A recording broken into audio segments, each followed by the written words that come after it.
Hello, hello, hello. There is something that continuously comes up in my Women Redeemed program and working with women at Life Counseling Solutions. And that is the pattern of dating jerks or dating unavailable men. And I want to give you a different way to look at that. If you find yourself in a pattern of just keep dating the jerks or men that you find out are just emotionally unavailable. What tends to happen, or what I see happens, is people will leave those relationships and they're like, "Oh, he was a narcissist, or he was this," and come out of that with this victim mentality. But there's something you have to recognize is that when you examine your own pattern, and if your own pattern is more likely than not finding men or partners who are emotionally unavailable or are jerks, as people would refer to certain types of characteristics, you have to realize that you're a part of it. The common denominator is you. So, what does that say about you with your love pattern?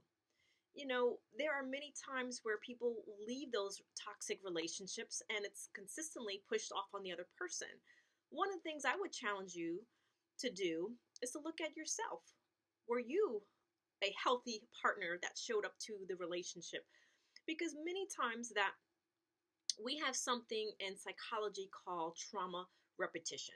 And what that means is, and I'm not talking about problems, I'm talking about patterns, that patterns in relationships usually more times than not have to do with how we were shown love, what we viewed love to be, and the survival strategies that we had in our own family system.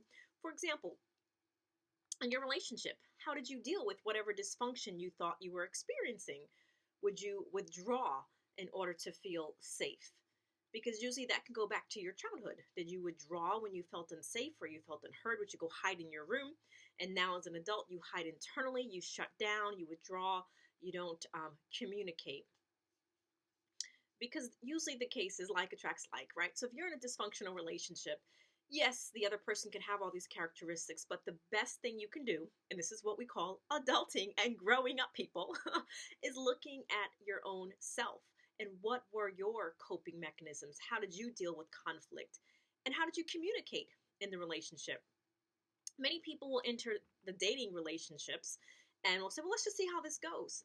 And then later on down the road, you find out that they're not interested in a relationship, but you were thinking, we were acting like we were in a relationship, but you never communicated what you wanted. And we also hear that same old saying, look at people's actions more than their words. True. But what I say is look at people's contradictions. If there are contradictions, then that can tell you that there is something off. If they say, I don't want to be in a relationship, but yet they're acting like they're in a relationship with you, they're probably getting their needs met, but it's safe enough for them not to fully engage in the commitment process because of their own wounding. So, a few things. If you find yourself with emotionally unavailable people or people that don't treat you well, it's time to look at yourself.